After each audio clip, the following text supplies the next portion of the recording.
Donald Trump, hands off Venezuela, de inmediati. Señoras y señores, muchas tardes y buenas gracias por su asistencia a esta convocatoria. Fui una candidata limpia y honesta y seguiré trabajando a favor de la corrupción. Trabajo de calidad.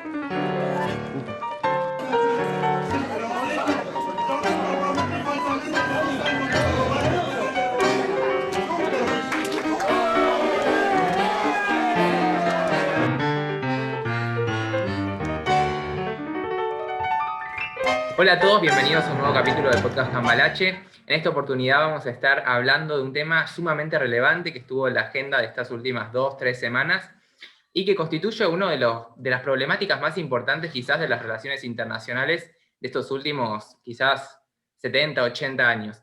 En esta oportunidad contamos con la presencia de un experto en toda esta temática, que tenemos el honor de decir que fue también profesor nuestro, Mauro Embe. Te cedo la palabra como para que te presentes. Bueno, muchísimas gracias, Facu, muchísimas gracias, Dante. Mi nombre es Mauro Embe, dirijo el Centro de Investigación de Israel y Medio Oriente, CIMO. Soy licenciado en Estudios Internacionales por la Universidad Torcuato Di Tella. Estoy actualmente haciendo una maestría en Investigación Histórica en la Universidad de San Andrés.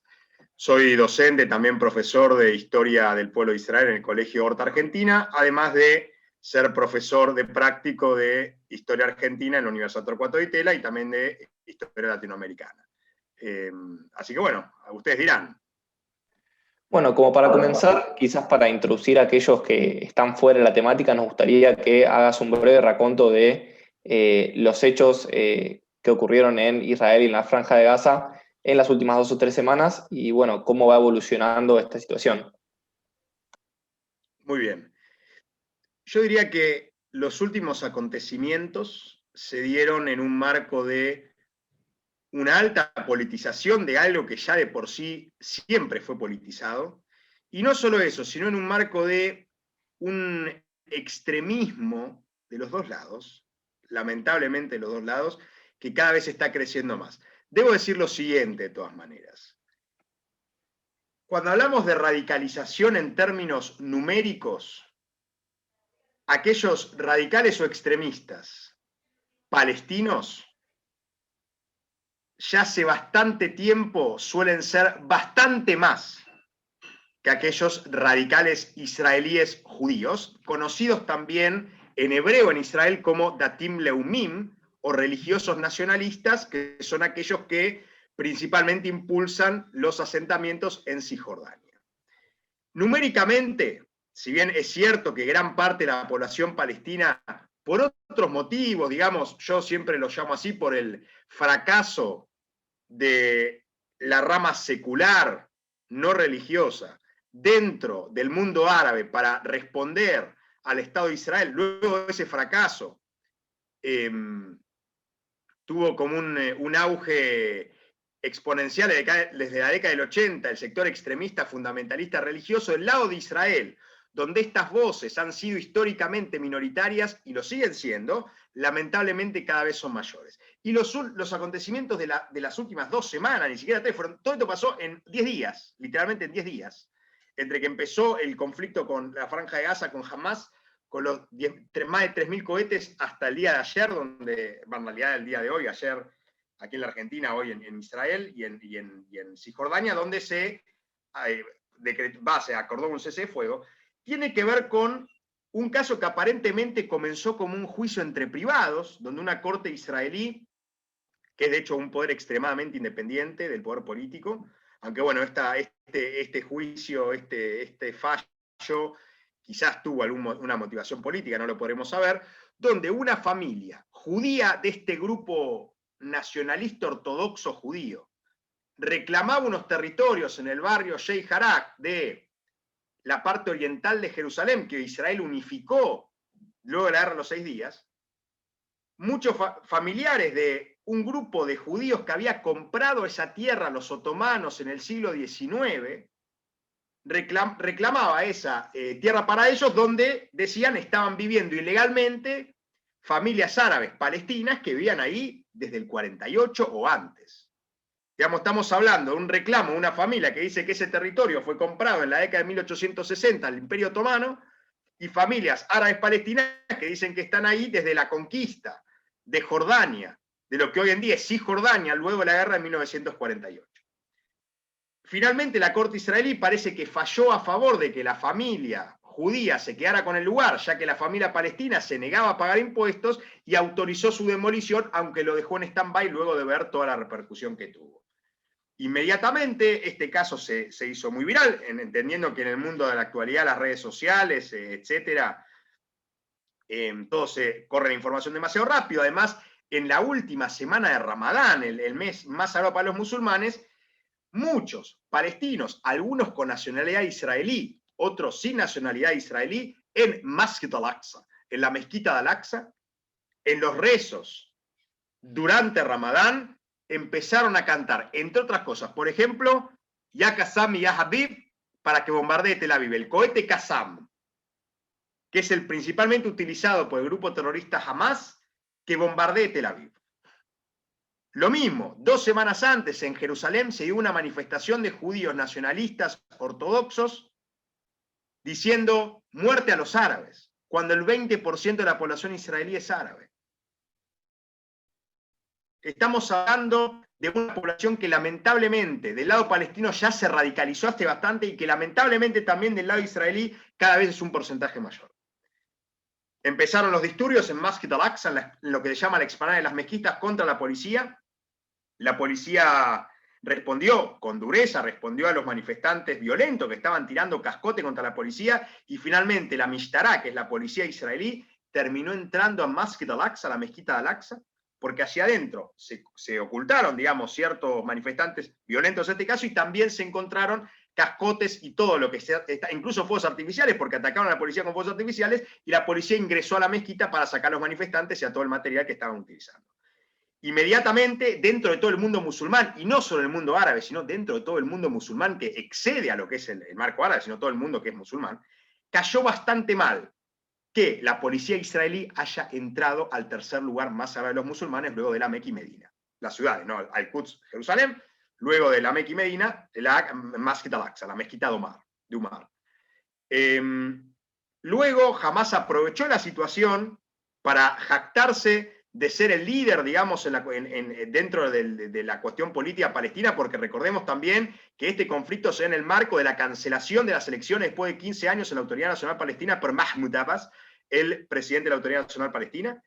Hamas inmediatamente inició un ataque con más de 3.000 cohetes, en el total, ¿no? Después de estos 10 días, 3.000 cohetes, más de 3.000 cohetes de Israel, y el ejército y Israel respondió con la movilización de sus fuerzas armadas hacia la frontera con la Franja de Gaza, de donde el Estado de Israel se desconectó, salió, digamos, de la Franja de Gaza unilateralmente en el año 2005. En el año 2006 se produjeron elecciones, Hamas denunció fraude y tomó el poder, que es un grupo terrorista, por ejemplo, que entre sus puntos básicos de fundación dice, en el artículo 7, que no parará hasta que los árboles hablen y le digan dónde hay un judío atrás para matarlo. Y es interesante ver cómo en la carta fundacional no dice Israel, que en árabe es Israel, dice Yahudi. Yahudi en árabe es judío. Estamos hablando de un grupo que se pretende no solo destruir Israel, y se fundó para eso, sino para matar a todos los judíos. Y lo dice en su carta fundacional. Eso, en el medio de la interna palestina, Hamas aprovechando la situación, disparó los cohetes a Israel. Israel tiene a lo que se llama el Iron Dome, o el domo de hierro, que intercepta más del 90% de los proyectiles de los cohetes que caen en el territorio, salvando a civiles. Israel, si no me equivoco, tuvo 13 bajas más o menos en estos 10 días, y la Franja de Gaza más de 170, 200 bajas más o menos, 200 víctimas civiles. ¿Con qué tiene que ver esto? Israel empezó a atacar, a bombardear con disparo de blindados, de tanques y también disparo de aviones, a los puntos estratégicos de Hamas, donde tiene centrales de inteligencia y donde guarda municiones, donde guarda armas, que en general Hamas lo hace en lugares civiles. ¿Por qué? Porque sabe que el ejército de Israel no está dispuesto a destruir a lugares civiles y donde pretende tener la menor cantidad de bajas posibles en la Franja de Gaza. Te hago una consulta. Israel en general... ¿Vos creés que quizás la respuesta de Israel y en cierta medida del gobierno con respecto a los ataques o los misiles palestinos ¿tiene alguna correlación con lo que estaba pasando con el primer ministro Netanyahu en el sentido de quizás atravesar una crisis política, unificar a la nación bajo el enemigo que puede representar a Hamás? Teniendo en cuenta y trayendo un poco a la mesa esto de que en los últimos 2 años Israel tuvo 4 elecciones, ¿no? Hay que decirlo, está viviendo un momento político bastante inestable. Sí, puede tener que ver, de todas maneras te voy a decir lo siguiente. El primer ministro que inicia guerras no gana elecciones. Es casi un axioma en las elecciones israelíes. ¿Ok? De hecho, Netanyahu nunca se mostró solo en este caso. Siempre estuvo acompañado, por ejemplo, de aquel que había hecho el gobierno de unidad, Benny Gantz, que era el ministro de Defensa. Es el ministro de Defensa todavía. Y se mostró unido a él. Digamos, Netanyahu no está dispuesto a pagar el costo político de una guerra que terminó siendo una guerra, porque si bien hay un alto el fuego, Israel amenazó incluso con hacer una incursión que como no se hace desde el año 2014. Netanyahu efectivamente está en el medio de un juego político donde ya van cuartas elecciones y todavía no se pudo formar gobierno. Como sabemos, en un parlamentarismo esto lamentablemente suele suceder o puede llegar a suceder. En el caso israelí nunca había pasado, pero claramente Netanyahu no quiso pagar con todo el costo político, lo que implica tener a la población israelí en los búnkers completamente, casi todo el día, en especial aquellos que están más cerca de la Franja de Gaza. Y también otra cosa que iba a decir antes, la conflictividad interna que tiene Israel con la cantidad de árabes israelíes que se han levantado en diferentes ciudades árabes israelíes contra el gobierno, y también en menor cantidad muchos judíos fundamentalistas ortodoxos que también salían a pelear árabes como árabes salían a pelear judíos. Estamos hablando de que Israel debe evitar una guerra civil, y de hecho, como posición personal, me pareció que fue demasiado tarde que 4 días después de los disturbios salgan los políticos a decir no se puede hacer justicia por mano propia. Eso en un Estado moderno occidental no puede pasar. Tiene que ser inmediato. Y tardaron 4 días, claramente por diferencias políticas. Muy bien, Mauro, lo que planteabas. Paso a una declaración que tiene más que ver con lo que sucede en nuestro país. Hubieron muchas polémicas en torno a la declaración de la Cancillería argentina que condenaba el uso desproporcionado de la fuerza por parte de las unidades de seguridad israelíes. ¿Qué posición tomás frente a estas declaraciones? ¿Crees que fueron acertadas o crees que el país debería haberse posicionado desde otra posición? Voy a decir lo siguiente, como analista. A mí me pareció realmente no solo inadecuado, sino tonto hacer ese tipo de declaración por redes sociales. Fue por redes sociales al fin y al cabo, por Twitter. No sé si se puede decir, me disculpo si no puedo decir. Ok. Donde había una delegación del Centro Médico Hadassah israelí negociando por la cuestión de las vacunas en la Argentina, y no tiene mejor idea la Cancillería que golpear a Israel en un conflicto en el cual hay posiciones divididas, mientras está la delegación israelí negociando para que Argentina sea un centro de producción de vacunas de israelíes. En términos estratégicos, esté uno del lado que esté, fue tonto. Fue tonta esa declaración, no fue el timing correcto. Esté uno o no a favor del gobierno, no tenía ningún tipo de sentido, además de que no me parece, en un país con la comunidad musulmana más grande de América Latina y la comunidad judía más grande de América Latina, expedirse sobre una digamos, haciendo juicio de valor, cuando la realidad es que podría haber sido, llamamos a la paz y punto. Esperamos que se solucione pronto sin decir la fuerza de... Eso, la valoración política, yo la considero una tontera de estrategia política. No tiene ningún sentido, no debería haber sido así. No se debe hacer. Una Cancillería no debe, en este caso, si bien, por supuesto, es un órgano más del poder de turno, no tiene que mostrarse tan de un lado, porque tiene que medir las consecuencias. Y tiene razón, en este caso, gran parte del arco sionista, donde está incluido la mayor parte de la comunidad judía argentina, en haber rechazado esta declaración.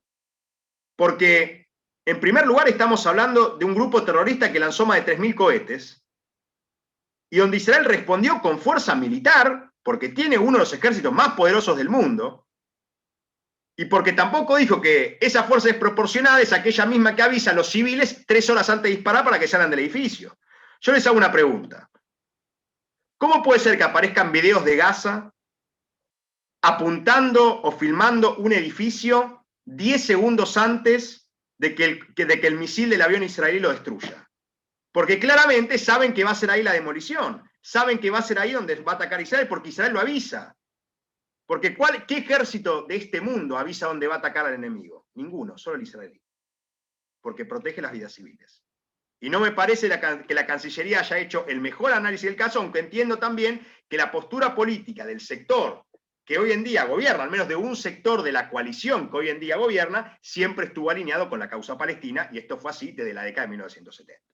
Entonces no me sorprende, pero no me parece, como analista político, o lo que yo hubiera hecho, no me parece pertinente, ni tampoco el timing perfecto para hacer este tipo de declaraciones. Te hago dos preguntas. Primero, si vos crees que en un futuro, quizás a mediano plazo, este conflicto puede tener alguna solución. Y en segundo lugar, algo que me parece bastante interesante, que es que en esta oportunidad Irán quizás y Hezbollah no se pronunciaron tanto quizás a favor de Hamás. ¿Crees que esto tiene que ver un poco con la situación también interna que atraviesa Irán con respecto a la vacunación, con respecto a una elección que se viene este año también?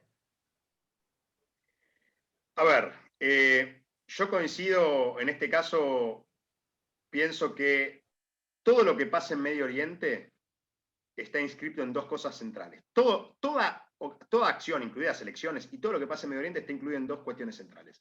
Una es el conflicto árabe-israelí, que hoy en día se traduce en el conflicto Israel-Irán, porque Irán no es un país árabe, sino que es persa, no es árabe. Todo se traduce, conflicto Israel-Irán, y también se traduce en otra cuestión que es una lucha desde al menos 50 años sin dudas, donde Turquía, por ejemplo, se ha sumado ahora, que es una guerra por el control del Islam. Una guerra por el control del Islam que tienen Irán, de carácter shia o chiita, Turquía, que Erdogan parece que tiene sueños sultanísticos, digamos, que piensa que puede volver a ser el sultán del Imperio Otomano, el califa de todos los musulmanes, y el wahabismo, de la doctrina del Wahhab de Arabia Saudita, o sunismo, el sunismo extremo, que se están peleando por el Islam. Por el control del Islam de hace ya 50 años, y no me parece extraño que se tome en consideración esto. A ver, ¿qué tiene, digamos, la región donde hoy está Israel, donde está la Autoridad Nacional Palestina, donde está Hamas, donde está Hezbollah? En el norte Hezbollah es un grupo terrorista libanés, además es un partido político, que ha ayudado de manera muy generosa, diría yo, a Bashar al-Assad a destruir a sus enemigos en la guerra civil siria, donde hoy el gobierno sirio tiene casi todo el control. El gobierno sirio, el partido Baas, que es el partido que lo gobierna hace ya de manera definitiva con Hafez al-Assad, el padre del año 71. ¿Sí? Donde Irán está preocupado por la cuestión con Israel, porque de hecho hubo intercambios en el mar, ¿no? Más que nada intercambios marítimos, ataques a diferentes barcos de Israel a barcos iraníes e Irán a barcos israelíes. Perdón. Un conflicto que está surgiendo y que si Irán no se pronunció, en realidad siempre lo hace, digamos, no tomó una estrategia determinada, Hezbollah en este caso, porque entiende que la cuestión es delicada.